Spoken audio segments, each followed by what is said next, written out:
Ja, ne imenuje se naša uradna navijaška cona Fan Cona, ker dejansko se tukaj ogromno stvari odvija. Kot ste lahko videli, smo že bili priča izjemnim vrgolijam Dunkin Devilsov. En set je že za nami, dva nas še pričakujeta danes in pa seveda zvečer še vrhunec dogajanja, to je koncert slovenske skupine Tabu.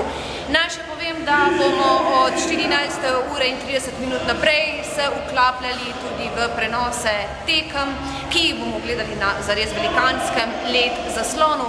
Poskrbljeno je za hrano, pijačo, na ogled tekem lahko povabite tudi najmlajše, kajti animacijska skupina Ekstrem od 11. do 19. ure zagotavlja zares zanimive dogodivščine oziroma dogodke. Med 16. in 17. uro pa z nami tudi pionirji in pionirke košarkarskega kluba Luxuris in pa ženskega košarkarskega kluba Atlet iz Celja. Pomembna informacija za vse, ki bi želeli obiskati našo uradno navijaško cono, je, da je popolnoma brezplačna. Torej prav nič razen dobre volje si ne želimo od vas na tem našem območju. Naj še povem, da je s Krekovega trga od 11. ure naprej pa do 11. ure zvečer vozi tudi brezplačen turistični vlakec, da lahko med 10. in 1. uro se udeležujete vodenih ogledov mestnega jedra. Poskrbljeno je, da so vodstva v dveh jezikih, torej poleg slovenščine še v angleščini. Mesto žari oziroma je tudi polno ponudnikov, ki delujejo v okviru regionalne turistične destinacije Dežela Celjska, ki se predstavljajo na tržnici. Ponudba je raznolika, od storitev pa seveda tudi do takšnih produktov, ki jih lahko poskušate.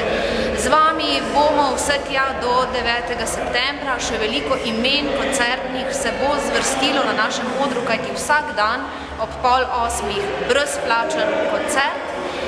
Prihajajo gostje še Nudi, Kingstoni, Midva, Happy Olo McQueasel, RHBC World Tribute in danes še zelo zanimiv sestav, banda Berimbau. Gre za zanimiv tolkavski sestav, ki ne samo, da bo aktiven v sami coni, sprehodil se bo tudi skozi mesto.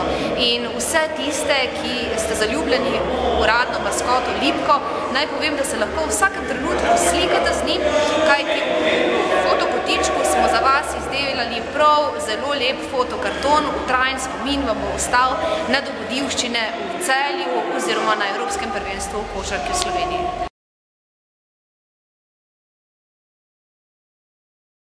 Vsekakor, za kar lahko govorimo o številki, ki je večja kot 1000, kajti kot vidite, trg se raztegne. Že danes smo bili priča temu, da so ljudje ne samo bili v območju uradne navijaške cone, ampak so se razpotegnili vse tja do konca prenovljenega tega strogega mestnega jedra. Tako da za navijače je poskrbljeno, pridite, zabavajte se, kajti 4. do 9. september utripa v evropski košarki v mestu Celje.